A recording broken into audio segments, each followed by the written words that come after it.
Hello and welcome back to my YouTube channel. My name is Noah, and in this video I want to share my own personal opinions as to why I believe a lot of the houses going on the market right now are shit. As always, I hope you can take something away from this video, and with that being said, let's get right into it. So before I get into any of the numbers, yes, I am going to pull up an Excel sheet in this video as well. I want to make just a few clarifications in regards to the example that we're going to use here today. So before I get into it, I want to set the scene. So we're talking about housing, right? So we need to talk about what kind of house we're going to buy, what type of mortgage it is, and who's going to be buying it. So for this specific example, the house in question is a $300,000 house that a couple, so married couple, whatever it is, are purchasing together. They're going to put 20% down on the down payment for the down payment. So they're going to put $60,000 down, and they are going to secure this mortgage for 5%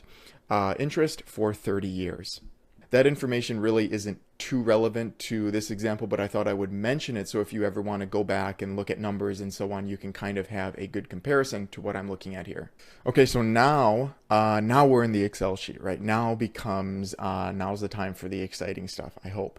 So what we're going to do is we're going to set the scene a little bit for the layout of what this mortgage plan is going to look like and all of the costs associated with owning a house. And I know you might be thinking, well, Noah, you mentioned in the introduction of this video that you're going to say why all of the houses on the market are shit, right? And I'm going to get into that, and I think you'll find that my rationale is relatively interesting. So let's set the scene, right? So we're talking about a house, a $300,000 house that is being purchased by a couple for $300,000 for 30 years. Pardon me. So the important thing to cover, obviously, is the year, right? On the very left side of the screen, 1 to 30, 30-year mortgage, pretty self-explanatory. The next thing that's not extremely relevant, but I thought I would share is, because it's interesting, is the value of the home. We know, well, maybe some of us know, but generally speaking, houses appreciate, right? And we want them to appreciate. But generally speaking, the average here in the United States is about 5% annually. This can be more, this could be less. We have had crashes, we've had obscene appreciation in some areas. It's going to be different, right? Here in Wisconsin compared to somewhere in SoCal, for example. But we know that the first year, it's a $300,000 house. It's valued at $300,000. Basically going down, it's just going up 5% every single year, right? So the scary thing for this is that at the end of your 30-year mortgage, this $300,000 house that was bought 30 years ago is now worth over $1 million, right? $1,168. Absolutely obscene. We're going to see if that's how it pans out. I can't even imagine, frankly, but we'll see. Now, of course, what is owning a house without going over the mortgage, right? So like I said, 30 years, 5%. 5% is you're not going to find 5% right now, probably for some time, but it's just the example that I just wanted to pick a clean number for this example. We know, hopefully, that when you get a mortgage, on the mortgage payment that you're paying every single month, you're not only paying principal, but you're also paying the interest as well. They're tied together, and that's what gives you your mortgage payment. That's what we're going to see right here, right? So the $15,000 for the first year and every year after that are the principal payments and then the interest payments combined with one another. So you can see at the end of the 30-year period, you've paid in for mortgage payments, more than $450,000. But of course, owning a home isn't that simple, right? You don't just have a mortgage, right? There are certain expenses that are mandatory for you to legally be in there to keep the lights on and so on. So the biggest ones, and there's a many, but the biggest ones that I chose are the insurance, the property tax, and the maintenance of the house, right? You cannot successfully have a house without encompassing all of these expenses. So insurance. The first year, for a $300,000 house, in Wisconsin, and this is kind of where this example is set, I was able to find that, the insurance was likely going to be about $1,500 for coverage of a $300,000 home. And generally speaking, insurance goes up about 3% annually, at least from my research. You can let me know if you found something different in the comment section below. But that's what happens, right? So the first year it's $1,500 for the entire year, and then it goes up by 3% annually until until it gets to, $3,500 at the end of a 30-year period. The next thing, right, that is absolutely essential when owning a home or land or, anything ownership, for the most part like that, are taxes, right? And you're not going to get out of taxes. You can be charged, you cannot get out of paying taxes. They're just a part of it, whether you like it or not. Now, in this example, this is a caveat to this example, but I'll explain my rationale. I have the first year of taxes, right? First year set to $4,000. This is because the estimate in taxes for a $300,000 home in my area here in Wisconsin is $4,000. Now, you'll notice that I have it set to $4,000 for every single year for 30 years. This is a pipe dream, right? This is Candyland, right? This is just imaginary. This is not possible. It's not going to happen. Taxes are going to go up, right? Because they're based off of the value, generally speaking, or some other stuff that the city's got going on of your home. So we know that our house is appreciating. Our taxes are going to go up with that as well, right? The city, the state want to capitalize at your on taxes at your expense, quite literally. So for this example, I have it set to, like I said, $4,000 every single year. This is not going to happen. It's going to go up. I just did not have the time or bandwidth to do that much research as to in the historical records as to what it would be in 5 years, in 10 years, 30 years, and so on. And then, of course, the third pillar to owning a home are the maintenance costs, right? A home is like anything, right? It gets beat up. There's people in it. There's people breaking things. There's the weather breaking things. Things need upkeep, right? We've got electronics in here. We've got wood. We've got fireplaces. We've got dishwashers. We've got sinks. We've got pipes, glass, everything. And we should be contributing to the upkeep of this. Now, generally speaking, from my research, maintenance on a house, whatever the price is generally 1 to 4% of the value of the home every single year. 1% being on the lower end of someone who's just maybe doing the minimum, 4% being the individual who is really taking care of the lawn, the gutters, the heating, the cooling, the windows, the paint, everything. There's so many different things that are encompassed into maintenance of a home. I think a lot of it goes unnoticed. But for this example, I wanted to find a happy middle ground. So I chose 2%, right? So the maintenance per year for this house is going to be 2% of the value of the home. So perfect example, the house, the first year is worth $300,000. The maintenance is 2% of that, which is $6,000. Now the next year it'll be up. It'll be $6,200 because now 2% of $314,000 is $6,200, and this trend will continue every single year because the value of our house is going up. And this only makes sense, right? Inflation is there regardless, right? So we could even make this even higher, but for this example, I wanted to keep it at 2%. So now we know all of the details, right? All of the really important details about just keeping the home alive, and those are going to be encompassed right here into the total ownership cost of this $300,000 home. With the identified or specified mortgage payments and so on. So the first year, as an example, it is going to cost about $27,000 to pay for the loan, to do 2% maintenance, to pay your estimated property taxes and your estimated insurance, and it's just going to go up over time, right? Because we've got a lot of variables working against us financially, right? We've got inflation, we've got rising property taxes, although they're not indicated here. It is part of the situation. But for this example, like I said, I'm overlooking a few details, but it doesn't take away from the main points of this video. But this is very important right here, the total ownership cost of the home on an annual basis. So now what I'm going to do is I'm going to expose a few more columns here that are going to identify some details about the couple that is going to be purchasing this home or that has already purchased this home. Okay, so here are an additional 3 columns right here, NOP. And before we get into the numbers, I know it's tempting to look at them. Don't spoil the surprise just yet. We need to do some clarification as to how I got to these numbers, right? So the average income, average household income, I should say, is about $95,000 in the United States. So if we take this household income and we divide it right down the middle, right? Husband and wife, they have the same job, or they make the same amount in different jobs, whatever it is, I don't care.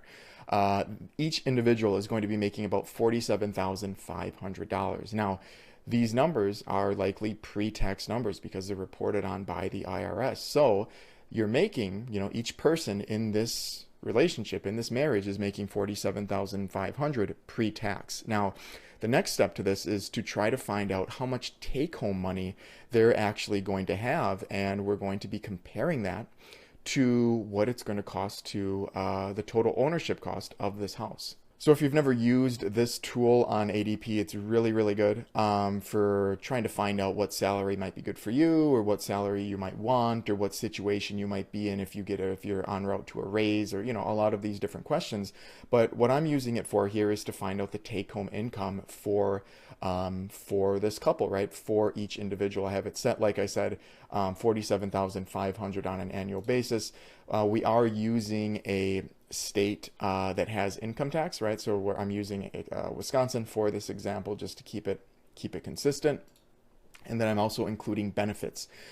They do have, both people in this example have opted in for benefits. They have medical, dental, vision, and they are also contributing $1,000 into their 401k every single month, right? So if they're paid twice a month, $500 per check, $1,000 a month, $12,000 per year, and that's all tax. That's pre-tax money, right? So this leads us to have a take-home income for each individual of $942 per check, right? So what we need to do in order to find out what the total monthly take-home is for both people is we just multiply this by 4, right? Because these people are paid bi-weekly, $942 per check. $942 times 4 is the amount of take-home money that this couple, that this household is going to have on a monthly basis. So that take-home amount is right around $3,700, $3,700, and we multiply that by 12, and we get the take-home of $45,216 roughly for this couple, right? For this household. So this is pretty good, I guess, right? But it's not the whole story, right? Because despite the fact that they have, they have this house now, there's other expenses that need to be paid for in life, right? Maybe they have student loans. Maybe they have a car. Maybe they both have a car. They need to eat, right? They need to have maybe some traveling. They need to buy gifts for significant others, for birthdays and so on. We can't get around these expenses. So for the first year, I took a guess and I said each person will spend $9,000 on these expenses, per person, right? Which I think is relatively reasonable considering, how much everything costs nowadays. But this essentially means that we have $18,000 right here of living expenses, living costs, the first year for the couple, right? For both people put together. And the way that I kind of worked this column is that I assumed that their spending habits were going to stay the same and only go up with inflation every single year. I left inflation at 3% annually, so each year their expenses are going up by 3%. This means that they're getting the same thing every single year, they're just paying more because of inflation. This is very unlikely, but like I said, we need to keep it simple for these examples. So their expenses obviously, like I said, go up over time, but also does their income. So does their income. I have their income going up by 2.5%, right? Which is kind of the norm in quotes, but generally speaking, if we're looking at an average or across the entire country, it's less than 2.5%. It's because employers will want to say that your income is going to at minimum keep up with inflation, which is 2.5%, but inflation is more, and then you're getting stiffed. But a lot of times bonuses are like 1% annually, not even 2.5%. But like I said, I digress. We're going to keep it 2.5% for this example. So you're gonna see that their household take-home income is going to go up by 2.5% every single year. Not the perfect situation, but it's going to work for this example. And of course, the last column that we haven't gone over is column P, right? Labeled as leftover money. This is essentially their household income, their take-home income, right? We have right here, minus the cost of ownership of their home that they just bought, and minus the cost of living that you can't get around either, right? So this is pretty grim, right? We can see that the first year they've got $260 left over. Obviously not ideal. And if we go all the way down, right, this column here is looking at their leftover money on an annual basis for every single year. It does go up, right? Because income, their combined income is slowly going up as well, despite the fact that their expenses are going up as well. Their income is slightly beating out their expenses, but it's really not much, right? We know nowadays, $3,000, $4,000 just doesn't do much. This is my own personal opinion. The way that I kind of look at the economy in the United States right now, it's a little bit to make a difference, but it doesn't do a crazy amount. And now circling back to the main point in this video as to why I believe a lot of the houses that we see coming up on the market that people are touring are just shit, right? They're run down, they're just not it, the price is high, and so on, is right here, right? Is this last column that I went over. Because I believe that what's happening is that because couples, individuals, families, whatever it is, have relatively low leftover money, if anything would change anywhere else in this part, in the ownership of their home, let's say their insurance doesn't go up by 3%, it goes up by 5%.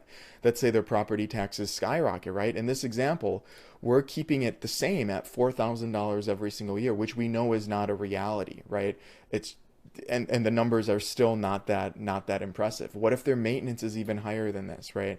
It completely wipes out anything extra they might have. So what people do, in my opinion, is that instead of putting money into some areas of their home, in this case maintenance, right? Because this is the only mandatory expense that's not actually mandatory. You need to pay taxes, right? So people will pay that, and you need to pay insurance, and you need to pay your mortgage, but you don't necessarily need to pay for maintenance. So what I think people are doing is they gloss over maintenance, and they'll just say, oh, well, this is run down, this is beat down. I need that $6,000. I need that $8,000. I need that $12,000, whatever it is. And they'll use that on their discretionary expenses, their eating, their kid, right, their vehicle, whatever it may be. And then what happens when you do this, when people do this for 30 years, for however long they're living in the home, they skip over their maintenance costs and put it towards their leftover money, which is relatively low. You're left with houses that are just beat, right? They just weren't taken care of, and you're touring these houses that have a pretty substantial sticker price, right? It's a big commitment for a lot of individuals and mortgages, even people making decent money.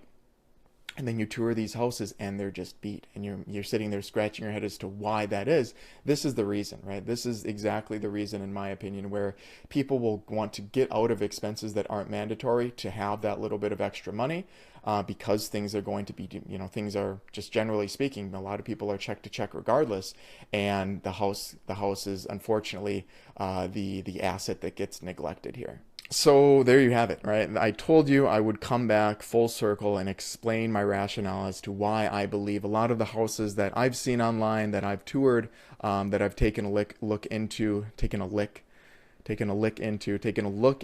just aren't really up to standard, I think. And I really wanted to think of a reason as to why that might be. I wanted to brainstorm on it, and this is kind of what I came up with. But of course, I want to hear from the viewers as well. What are your experiences with housing, just in general, right?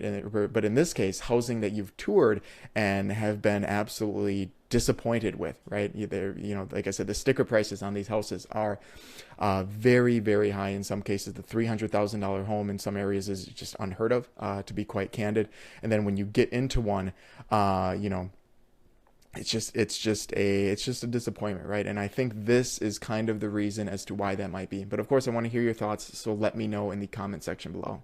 I know this video was a little bit longer, but I wanted to make sure that I really went over the details in this because it is we could go a lot deeper than this example. There's so many different variables to consider, but I think this did a decent job at kind of explaining my rationale as to why I believe what I believe. So if you've stuck along this far in the video, thank you again so much for your time. I greatly do appreciate it. And as always, I hope you were able to take something away from this video today. And of course, happy financing.